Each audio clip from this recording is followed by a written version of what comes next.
qui a emprunté votre nom depuis quelques années, a fait Il y a de la Ghazvini, hein? Oui, c'est ça. Ouais. Il a fait parler de lui et de l'Iran et leurs menaces internationales. La plupart des agences de presse internationales ont diffusé la dépêche suivante. Le docteur Hassan Abbassi, de son vrai nom Yadollah Ghazvini, chef du centre d'études stratégiques au sein des gardes révolutionnaires, aurait indiqué dans un discours que des commandos étaient prêts à attaquer des civils sensibles américains et britanniques si les sites nucléaires iraniens étaient bombardés. Dans un enregistrement sonore, le responsable aurait révélé que la mort de la Grande-Bretagne, je cite, était à notre ordre du jour. Par ailleurs, des documents de services de renseignement occidentaux, vus par le Sunday Times, indiquent que les gardes révolutionnaires étaient en charge d'un programme nucléaire secret qui échapperait au contrôle de l'Agence internationale de l'énergie atomique. Un de ces documents révèle que le président américain George W. Bush prépare une attaque contre l'Iran. Si le problème n'est pas résolu d'une façon ou d'une autre, le président Bush agira avant de quitter son poste car il sera injuste de laisser la tâche de détruire les installations nucléaires iraniennes à un nouveau président. Enfin, Benoît XVI est également inquiet de la montée de l'islam intégriste dans le monde.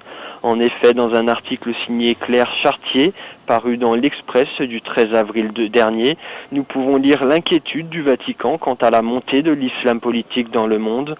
Plus de collégialité, mais plus de fermeté aussi, inquiet de la montée de l'islam intégriste, Benoît XVI a pris ses distances avec le troisième des monothéismes en faisant fusionner le Conseil pontifical pour le dialogue interreligieux qui comprenait l'islam avec celui de la culture, débarquant du même coup le président du dit conseil, Monseigneur Michael Fitzgerald, connu pour sa sympathie envers les musulmans.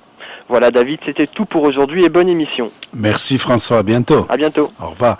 Voilà, deux choses assez importantes dans le dépêche d'aujourd'hui. Première, le général Yadollah Ghazvini, que comme je vous ai déjà informé, depuis déjà quelques années, il a emprunté mon nom, c'est au nom de Dr Abbassi, qui est diffusé ses paroles partout dans le monde.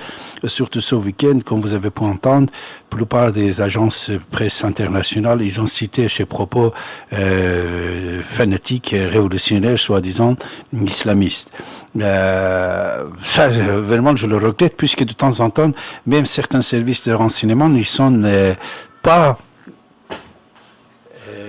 bien doués pour avoir l'information et veiller à ce que on arrête de profiter du nom de quelqu'un, malheureusement, et surtout certaines agences de presse. Il y a déjà un an, j'ai engagé une procédure contre certains journaux qui avaient cité le nom de Dr Abbassi, soi-disant sans citer, comme quoi son vrai nom c'est Yadollah Ghazvini. Et encore de nouveau, je crois que ce problème, je veux l'avoir de nouveau. Alors, autre chose, par exemple, concernant le nucléaire iranien, c'était la semaine dernière que le président iranien, il a informé le monde entier comme quoi, ça y est, ils ont obtenu l'enrichissement de uranium. Ce que nous aussi, c'est-à-dire moi, David Abbassi, je vous ai informé déjà depuis plusieurs mois, même depuis 2 ans, depuis déjà 2 ans, même dans les années, je me rappelle 90, plusieurs fois j'ai évoqué ce problème et j'ai dit comme quoi la République islamique, il a la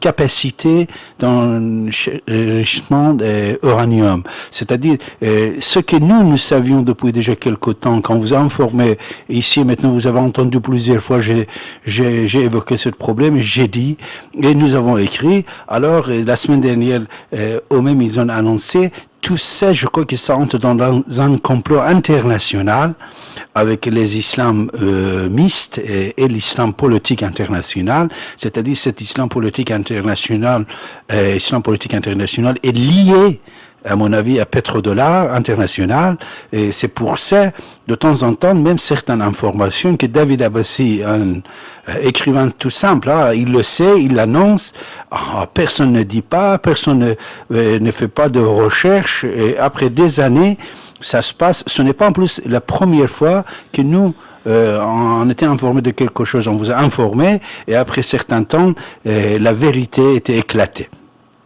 Autre chose, c'est Benoît XVI et l'inquiétude de Vatican concernant le montée d'islam fanatique, d'islam politique, bien sûr.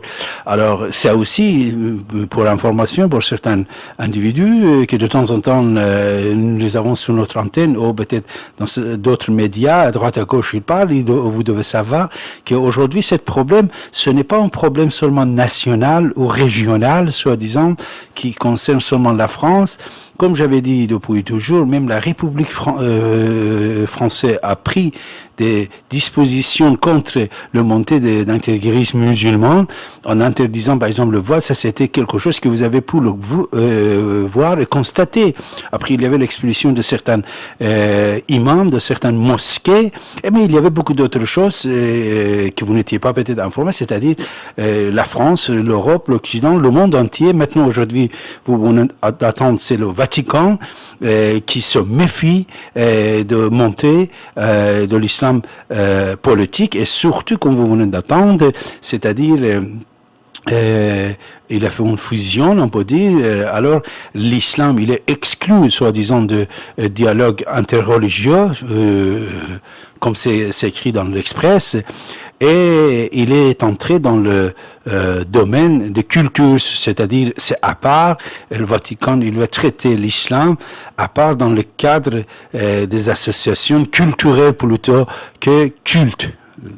Ça aussi, c'est très important, ça c'est à réfléchir. Autre chose qui était très important aussi dans le propos de Ahmadinejad que vous venez d'attendre par François dans le dépêche d'aujourd'hui, ce que le président de la République islamique d'Iran, Ahmadinejad, il a annoncé, déclaré que si il y aurait des attaques contre les frontières politiques de la République islamique. Ça aussi, c'est très important. Vous passez à côté sans savoir de quoi s'agit-il. Frontières politiques. Quand il dit frontière politique, ça veut dire frontière idéologique. Idéologique. Cette frontière idéologique, actuellement, comme Benjamin Netanyahu a dit, l'ancien premier ministre d'Israël, comme il a dit, cette frontière, il est Hamas, juste à côté d'Israël, jusque l'Iran, l'Irak, et l'Afghanistan et ailleurs, où vous pouvez trouver un pouvoir islamique et des républiques islamiques. Et aujourd'hui, ici et maintenant, quand l'Iran il annonce qu'il a la possibilité d'avoir l'énergie ou l'arme, enfin c'est la même chose, nucléaire, surtout au moment qu'ils sont en train d'étudier ce dossier, ce sont des choses à réfléchir, et je crois que même il y a une volonté internationale, comme j'avais toujours dit, dans certains partis politiques fascistes, racistes, antisémitistes dans le monde, des États-Unis jusqu'à l'Occident, bien sûr, qui soutiennent cette idée, cette pensée, mais en cachette. En cachette, ils soutiennent le montée de fanatiques islamistes dans le monde, et c'est bien sûr un lien assez fort avec l'histoire de Petro. Mais bien sûr, l'Israël, puisque c'est un État parmi les autres États reconnus par les Nations Unies, il respecte les règles des Nations Unies, ils ne veulent pas dire des choses contre tel ou tel président de l'Occident ou responsable politique. Ils respectent, mais il ne faut pas oublier, au départ, personne n'était pas content que George Bush devienne président de la République. On avait beaucoup investi sur Al Gore. Al Gore, il n'a pas pu gagner son coup avec petite triche qu'on avait fait. C'est George Bush qui a pris le pouvoir. Mais depuis, même beaucoup d'instances juifs américaines qui soutenaient Al Gore après, puisqu'ils vont respecter la loi républicaine aux États-Unis, ils ont abandonné leur contestation. Mais quand vous prenez le pouvoir, vous devez respecter la totalité, pas seulement la majorité qu'ils ont. Ici et maintenant, 24 heures sur 24, sur Internet, ici et maintenant.com. Vous êtes à l'écoute de la radio Ici et Maintenant sur 95 de FM et sur l'internet ici-et-maintenant.com. Monsieur Abbassi, écrivain et historien, est avec vous les derniers samedis de chaque mois de 23h à 7h du matin. Son site internet davidabbassi.com.